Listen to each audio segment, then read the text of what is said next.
Retrait des terroristes de M23 et Kichanga, mesdames et messieurs, bonjour et bienvenue dans ces duplex. Nous prenons notre correspondant Yannick Warangazi au Nord Kivu.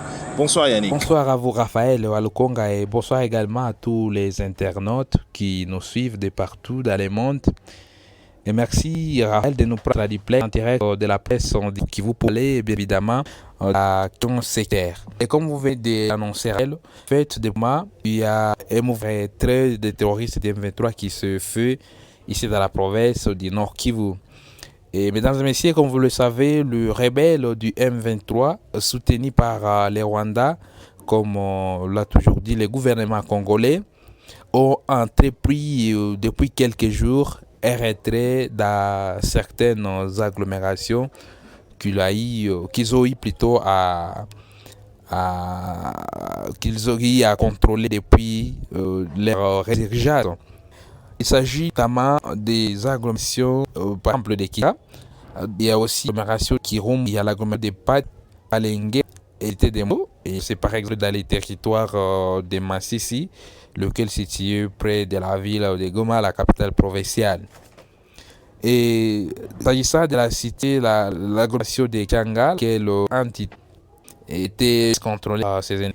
Puis hier, à partir de 22h, que les mouvements du retrait se faisaient constater dans cette entité, où donc les éléments du M23 RDF qui étaient encore à Kichanga et d'autres positions, surtout sur Plomba, en cette cité, se sont retirés, comme je l'ai dit, dans la nuit du dimanche aux environs de 22h.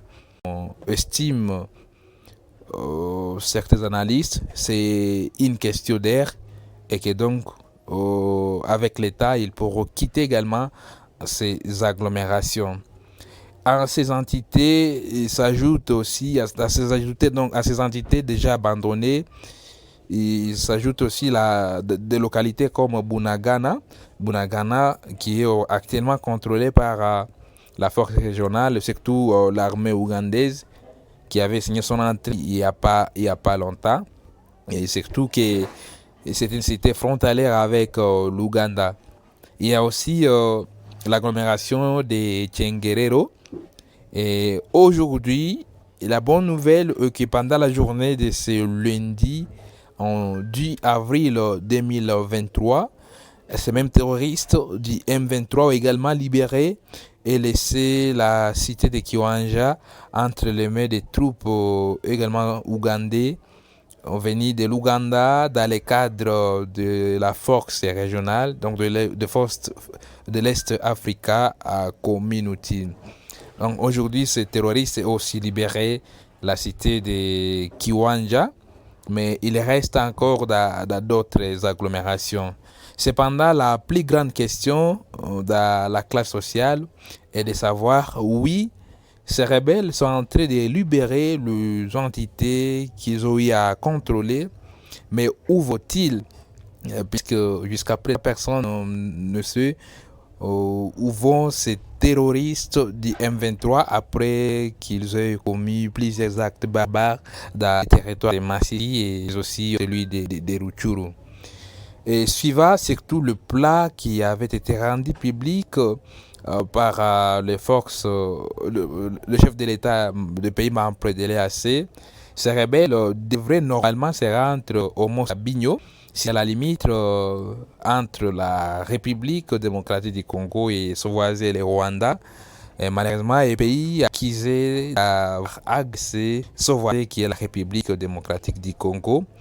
Mais jusqu'à présent, on ne sait pas encore si ces terroristes sont en train de se diriger vers Sabinyo. Et pourtant, ils devraient être cantonnés à Sabinyo en attendant la suite du processus, et surtout qui est sous surveillance d'une unité de la force angolaise, dont l'avenir est bel et bien acté par le Parlement d'Angola. Et pour le moment, c'est une confusion dans la classe sociale. Il n'y a pas longtemps, la société civile du territoire de Nyiragongo avait alerté l'opinion internationale qu'internationale sur une présence de terroristes du M23 dans les territoires de Nyiragongo. Et ces terroristes qui quittaient les entités comme Tchenguerero, Bunagana, on s'est dirigé vers Nyiragongo d'après la société civile. Et la société civile qui craignait que CEJA l'assaut contre les positions des forces armées de la RDC situées dans le groupement de Kibumba et puis venir attaquer la capitale provinciale, donc la ville de Goma. Et aujourd'hui, personne ne sait où sont cantonnés ces terroristes du M23. Donc je l'ai dit, on sait néanmoins que la société civile de Nyiragongo a récemment évoqué surtout les renforcements de certaines des positions par les rebelles du M23 avec surtout la venue des troupes supplémentaires de RDF venues à leur rescousse.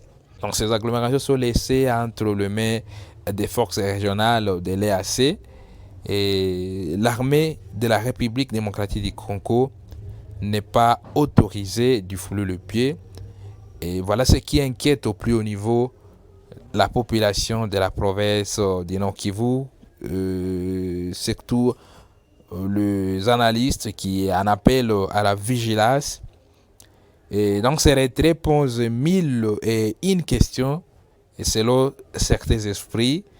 Donc ces rebelles se retireraient de toutes ces entités en le laissant seulement entre les mains de la force régionale de l'Est Africa Community et en y interdisant l'accès donc aux forces armées afin de concentrer leurs troupes sur les positions, surtout qu'il faciliterait l'accès rapide à la ville de Goma, a toujours pas épargné avec la présence active de ces rebelles, sachant déjà que la force régionale ne peut pas les combattre. Et voilà, et puis Raphaël, la question du retrait des terroristes du M23, mais c'est lundi, à pleine journée, ils ont aussi libéré la cité de Kiwanja. Comme vous le savez ici peut-être, depuis que ces derniers avaient contrôlé le cité de Kiwanja et Rutshuru, ils avaient coupé le passage entre la ville de Goma et la partie grand nord de la province.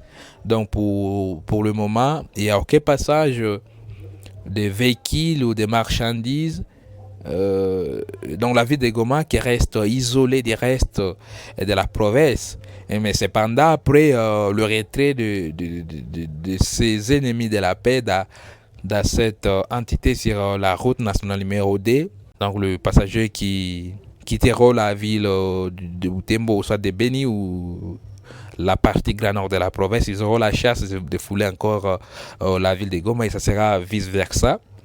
Mais nous attendons à ce qu'ils quittent aussi la cité de Rutshuru comme ils y sont encore visibles. Merci à vous, Raphaël Walukonga, et merci aussi à tous les internautes.